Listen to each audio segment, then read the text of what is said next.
born to play in the AHL or NHL. Nobody is. You know, a lot of people may say, well, this person had some good genes or whatever, has, you know, in their family or whatever. Nope. You have to work hard and in order to earn it, and Paul's done that. And so he needs the break just like anyone else, and I'm glad you're going to be able to do some golf. I don't mean to make generalizations, but most hockey players love to golf and are good at golf. Absolutely. I never understood why they're great at golf but not at tennis. That's not that I never understood. You know, so Paul could crush me in the links and the golf course, but I don't know about the tennis courts. And then you have a great workout situation in Foxborough. I know some of these other local rinks like Davis and down in Pembroke. You're going to have some other great hockey players as well, like Keith Yandel from Milton. He goes over there, and then some of the guys who have retired recently, like Tim Sweeney and Tony Monty and Kevin Stevens. They'll be lacing them up there as well. Mm-hmm. So yeah, Massachusetts has great hockey. Could you talk about growing up in Massachusetts and how you probably had some pretty skilled players just at the youth leagues, and then when you traveled around Massachusetts, some of the best hockey players come out of Massachusetts still. Yeah, it's absolutely a hockey hotbed. You look at every level. There's always a few guys coming out of the greater Boston area, Massachusetts, New England in general, and you know, growing up, I played in the Metro League. I played in a couple leagues, but there was great players in every team, and as you progress through, you know, high school, college, and even the pros, like you still see guys that you played against when you were 10, 15 years old. So it's a great place to grow up for hockey. Yeah, that's pretty impressive because most of you fans out there that know what's going on in the professional levels, basketball, there are 0 players from this area of Massachusetts in the NBA right now.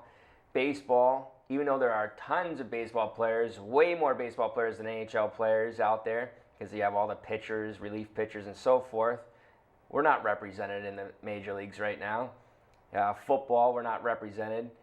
We have been in the NFL, but we're not right now. So hockey, this is really a hotbed. It always has been and always will be. Minnesota has the most NHL U.S.-born players represented, but Massachusetts is not too far behind, pretty close behind, second place.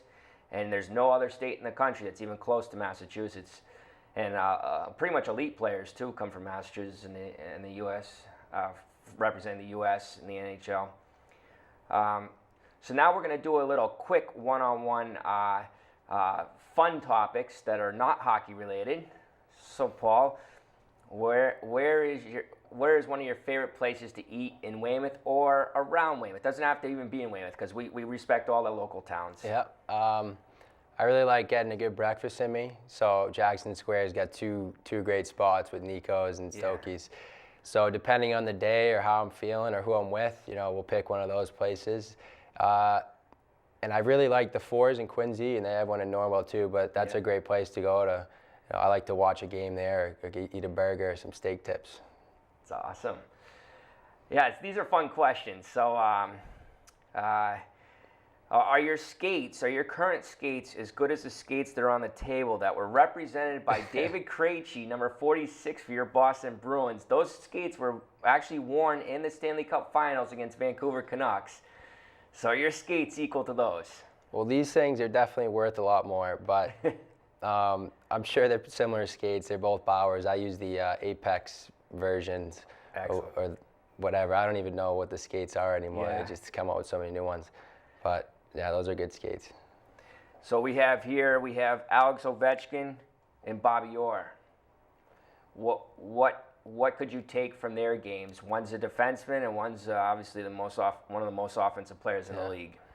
Well, Ovi is a special player because he's so powerful and strong as a forward, and to be that big and strong and physical and be able to toe drag and score 50 goals, it's really impressive. And then Bobby Orr is just incredible. What he did in his era, he was the most dominant player, and bringing a cup here was a couple of cups to Boston that's special too. Yes.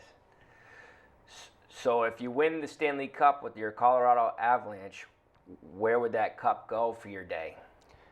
Oh boy, it would definitely come back to Weymouth. I'm sure we'd have a party, and then I'd probably try to bring it to BC, show some people over there.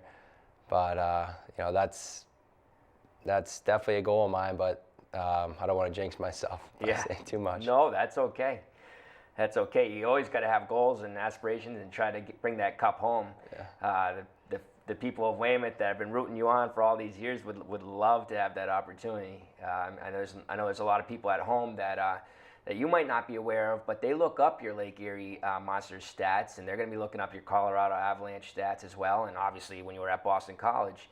And I hope that means a lot to you, that you really do have a lot of followers out there, a lot of people that may not call you or text you or Facebook you or whatever. There's people that don't even have computers out there, but they still will find how you're doing. And there's a major heart for you out there. I want you to know that. And many people have talked to me about the local hockey players, and your name is always right up there, right up there.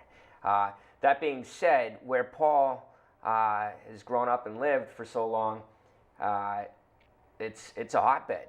I don't know if you know this, Paul, but there's some other great hockey players, great athletes from right within maybe 4 or 5 soccer field lengths of your house. Yeah. You have Tim Sweeney, who played in the Olympics, played for your Boston Bruins and other NHL teams. Grew up just 3 roads from you.